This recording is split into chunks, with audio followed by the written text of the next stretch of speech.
From the cross to the throne, from death into life, he went for his own. All power in earth, all power above is given to him for the flock of his love.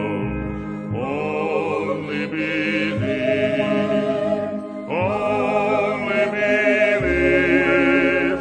all things are possible, only believe. Que a graça, a paz e a misericórdia de nosso Senhor Jesus Cristo esteja em cada coração. Deus os abençoe. Nós vamos iniciar hoje o capítulo 22 do livro de Êxodo. Acabamos aí o capítulo 21 e hoje, pela graça e misericórdia de Deus, iniciaremos o capítulo 22.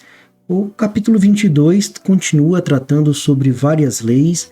Como eu já disse, o capítulo 21, 22 e 23, eles são um detalhamento de várias leis que Moisés vai dando. Após receber os 10 mandamentos, Deus vai detalhando, então, a relação do povo, como eles deveriam tratar em cada situação. Lembra que Israel saiu do Egito, eles eram escravos, então eles não tinham direito a nada.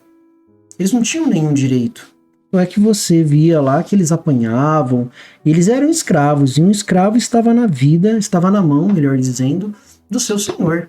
E o seu senhor trataria ele da maneira que ele quisesse, da forma que ele quisesse. E foi isso que Israel estava. Porém, agora Israel está liberto. Ele já não está mais no cativeiro. Israel não está mais em cativeiro. Ele está a caminho da terra prometida na sua jornada no deserto. E Deus estabelece, então passa a estabelecer leis, como eles devem se relacionar ali um com o outro, na questão das propriedades e outras questões.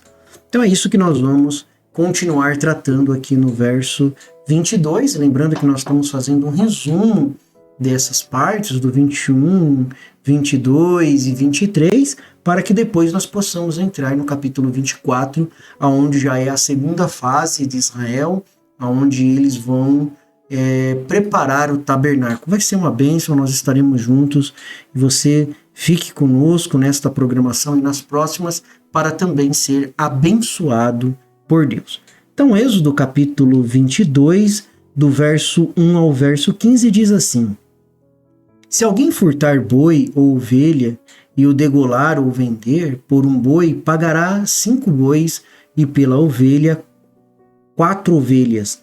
Se o ladrão for achado roubando e for ferido e morrer, o que feriu não será culpado do sangue. Se o sol houver saído sobre ele, o agressor será culpado do sangue. O ladrão fará restituição total, e se não tiver com que pagar, será vendido por seu furto. Se o furto for achado vivo na sua mão, seja boi ou jumento ou ovelha, pagará o dobro. Se alguém fizer pastar o seu animal num campo ou numa vinha, e o largá-lo para comer no campo de outro, ou o melhor do seu próprio campo e o melhor da sua própria vinha, restituirá. Se irromper um fogo e pegar nos espinhos e queimar a meda do trigo, ou a seara, ou o campo, aquele que acendeu o fogo totalmente pagará o queimado. Se alguém der ao seu próximo dinheiro ou bens a guardar, e isso for furtado da casa daquele homem, o ladrão, se for achado, pagará o dobro. Se o ladrão não for achado, então o dono da casa será levado diante dos juízes a ver se não pôs a sua mão nos bens do seu próximo. Sobre todo negócio fraudulento, sobre boi, sobre jumento, sobre gado miúdo, sobre roupa, sobre toda coisa perdida de que alguém disser que é sua, a causa de ambos será levada perante os juízes. Aquele a quem condenarem os juízes pagará em dobro ao seu próximo. Se alguém der ao seu próximo a guardar um jumento, ou boi, ou ovelha, ou outro animal, e este morrer, ou for dilacerado, ou arrebatado, ninguém o vendo. Então haverá julgamento do Senhor entre ambos, de que não pôs a sua mão nos bens do seu próximo, e o seu dono o aceitará e o outro não o restituirá.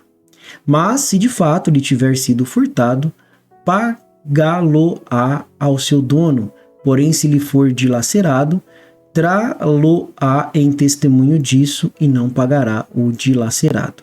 E se alguém pedir emprestado ao seu próximo algum animal e for danificado ou morto, não estando presente o seu dono, certamente o pagará.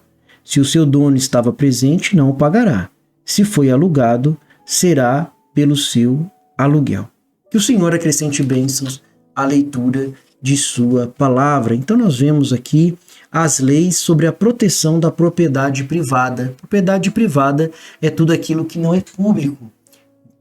Os israelitas, eles estavam agora nessa sua nova etapa, tendo a oportunidade de criar suas próprias famílias, de ter a sua terra, de ter os seus próprios animais.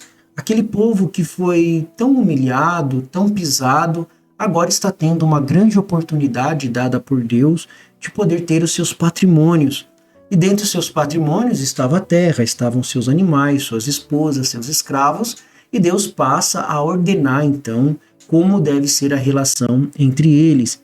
E aqui do verso 1 ao verso 15, Moisés lida com diversos tipos de furtos. Nós lemos, são vários tipos de furtos, e mais uma vez ele afirma que o ladrão deve compensar a pessoa prejudicada. Mas observa, meus irmãos, que Deus considera sagrada a vida até do ladrão. Se ele arromba uma casa, à noite é morto, o matador não é acusado. Contudo, se o crime acontece à luz do dia, quando o proprietário pode pedir ajuda ou mesmo reconhecer o invasor e acusá-lo depois, então aquele que mata é culpado de homicídio, porque ele premeditou. Nós já vimos isso nas programações passadas, o homicídio premeditado, isto é, pensado, planejado antes de ser executado. Moisés lida com os danos da propriedade causados também em questão de campos que não os deu ao seu dono, ou se o fogo for incontrolado, a perda da propriedade entregue aos cuidados de outro. E todos esses casos, os juízes, nessas circunstâncias, eles deveriam investigar, deveriam analisar o que estava acontecendo ali para poderem agir em favor de um ou de outro. Quando eu digo em favor, é julgar a causa. E para isso eles tinham recebido o Espírito de Deus. O Espírito de Deus tinha vindo sobre aqueles juízes para que eles pudessem ter a direção de Deus de como julgar. Então eles tinham ali as palavras do livro da lei que Moisés tinha dado, e eles julgavam o povo nessa questão aí da proteção da propriedade privada. Isso dos versos 1 ao verso 15 aqui do capítulo 22. Agora, do verso 16 até ao verso 31, nós vamos notar que ele está falando em respeito à vida humana. Deus sempre considerou importante, meus irmãos, a vida que ele nos deu. Por isso que Deus vai cobrar você não por aquilo que você conquistou nesta terra, dos seus bens materiais, mas ele vai cobrar você daquilo que você fez com a sua alma. O que você fez com a sua alma?